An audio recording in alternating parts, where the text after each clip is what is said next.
terkait tadi pertanyaannya gimana sih kalau udah nikah gitu ya, terus ditanya ini dari keluarga atau mungkin tetangga gitu ya, kok belum ngisi-ngisi gitu ya. Ini kebetulan aku juga lagi ngalamin juga nih, jadi relate dengan apa yang aku alamin.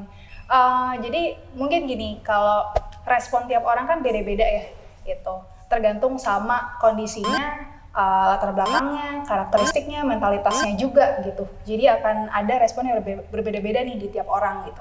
Misalnya ada yang kondisinya memang mungkin keluarganya bertanya itu memang untuk betul-betul bertanya gitu, betul-betul perhatian gitu. Tapi ada kan yang memang pertanyaannya ofensif gitu atau sedikit memaksa.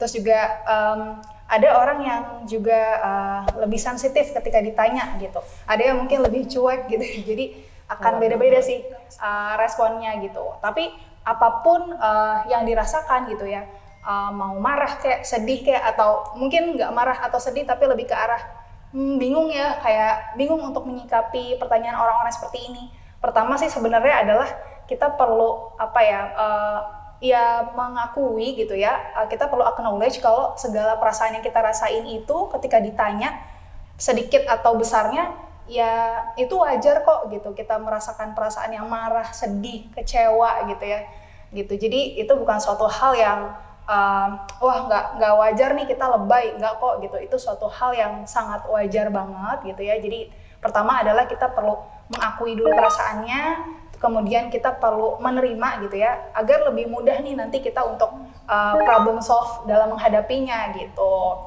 Nah yang kedua yang perlu kita ingat gitu ya, dan kita pahami rasanya omongan orang gitu ya, itu kan bukan di dalam kendali kita lah gitu ya, itu kan di luar dari kontrol kita gitu. Jadi kita nggak bisa juga untuk mengatur sikap mereka, kita tidak bisa untuk mengubah cara pandang mereka gitu. Yang bisa kita lakukan hanyalah meminimalisir lah setidaknya biar ketika kita bertemu nih dengan orang-orang ini, kita bisa lebih nyaman gitu. Salah satunya bisa dengan mengkomunikasikan aja sih sebenarnya rasa ketidaknyamanan kita ketika mereka bertanya mungkin sedikit lebih ofensif atau lebih memaksa gitu ya, komunikasikan ketidaknyamanannya dengan harapan ya semoga nanti mereka bisa mengerti gitu ya, kalau ketemu lagi nggak bertanya dengan cara yang seperti itu gitu.